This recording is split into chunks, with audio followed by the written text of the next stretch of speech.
അസ്സലാമു അലൈക്കും വറഹ്മത്തുള്ളാഹി വബറകാതുഹു. സഹോദരൻ ചോദിക്കുന്നത്, ജോലിക്കാരെ ഗൾഫിലേക്കൊക്കെ കൊണ്ടുവരാൻ വേണ്ടി ഓഫീസ് തുറക്കുന്നതിനെക്കുറിച്ചും വേലക്കാരെ ആവശ്യമുള്ളവർക്ക് ശമ്പളത്തിന് വേണ്ടി നിർണയിക്കുകയും അല്ലെങ്കിൽ കൊടുക്കുകയും വരുന്നവർക്ക് ഒരു ശമ്പളവും അദ്ദേഹം കൊടുക്കുന്ന കമ്പനിയോട് വാങ്ങുന്നത് മറ്റൊരു ശമ്പളവും ആണ്. ആ രൂപത്തിൽ പാടുണ്ടോ എന്നുള്ളതാണ്. ഞാൻ ആദ്യത്തെ മറുപടിയിൽ പറഞ്ഞിരുന്നു, വഞ്ചനയോ ചതിവോ ഉണ്ടാവാൻ പാടുള്ളതല്ല, പറഞ്ഞ ജോലിയും പറഞ്ഞ ശമ്പളവും കൊടുക്കണമെന്ന്.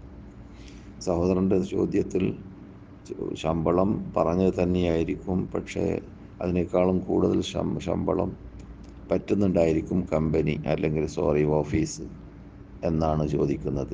അതും ശരിയല്ല, കാരണം അതിലും വഞ്ചനയും ചതിവും വരുന്നുണ്ട്. അപ്പോൾ ഞാൻ ആദ്യം മറുപടിയിൽ പറഞ്ഞ വഞ്ചനയും ചതിവും ഇല്ലാതിരിക്കണമെങ്കിൽ കൊണ്ടുവരുന്നതായ ആ വേലക്കാർ അവരെ കൊണ്ടുവരാൻ വേണ്ടി അവരോട് ആവശ്യപ്പെടുന്ന അല്ലെങ്കിൽ വാങ്ങുന്ന കാശ്, അത് അവരെ കൊണ്ടുവരാനുള്ളതായ വിസയ്ക്ക് ചിലവാകുന്ന ചിലവ്, അതുപോലെ തന്നെ അവരുടെ ടിക്കറ്റിന് ആവശ്യമുള്ളതായ കാശ്, അതുപോലെ തന്നെ അവരെ വല്ല ജോലിയും ഏൽപ്പിച്ച് കൊടുക്കാൻ വേണ്ടിയുള്ള അധ്വാനത്തിന് വേണ്ടിയുള്ളതായ ആ താബ്, അതിനു വേണ്ടിയുള്ള കാശ്, അതൊക്കെ അവരോട് വാങ്ങുന്നതുകൊണ്ട് തെറ്റില്ല. പക്ഷേ ശമ്പളം അവരോട് പറഞ്ഞു കഴിഞ്ഞാൽ ഈ വന്ന വ്യക്തിയുടെ അടുക്കലാണ് ജോലി ചെയ്യുന്നതെങ്കിൽ ആ ശമ്പളം പറഞ്ഞതനുസരിച്ചിട്ട് കൊടുക്കുക, അവിടെ പ്രശ്നമില്ല. അതേസമയത്ത് വേറൊരു വ്യക്തിയുടെ അടുക്കലാണ് ജോലി ചെയ്യുന്നതെങ്കിൽ ആ വ്യക്തി കൊടുക്കുന്ന ശമ്പളം തന്നെയായിരിക്കണം ഈ വരുന്ന വേലക്കാരന് കൊടുക്കേണ്ടത്. എന്നല്ലാതെ ഈ ഓഫീസ് ആ രണ്ട് ഭാഗത്തിൽ നിന്നിട്ടും കാശ് പറ്റുക എന്നത് ശരിയല്ല. അഥവാ ജോലി ചെയ്യുന്ന ചെയ്യിപ്പിക്കുന്ന കമ്പനിയിൽ നിന്നിട്ട് അവരോടും കാശ് പറ്റുക, വരുന്ന ഉദ്യോഗസ്ഥന്മാരിൽ നിന്നിട്ടും കാശ് പറ്റുക, ഈ വേലക്കാരിൽ നിന്നിട്ടും കാശ് പറ്റുക, അങ്ങനെ രണ്ട് ഭാഗത്തിൽ നിന്നിട്ടും അവർ സമ്പാദിക്കുകയും അതേ സമയത്ത് അതിലൊക്കെ ഇസ്ലാം പറയുന്നതായ ആ ജഹാലത്ത് അവിടെ വരുന്നുണ്ട്. ജഹാലത്ത് ഉണ്ടാവാൻ പാടില്ല എന്നതാണ്. അവ്യക്തത വരുന്നുണ്ട്. അഥവാ അവിടെ കിട്ടാൻ പോകുന്ന ജോലി എന്തായിരിക്കുമെന്ന് അറിയുകയില്ല. ആ ജോലിക്ക് കിട്ടുന്നതായ ശമ്പളം അതിന് പറ്റിയതായ ശമ്പളമാണെന്ന് അറിയുകയില്ല.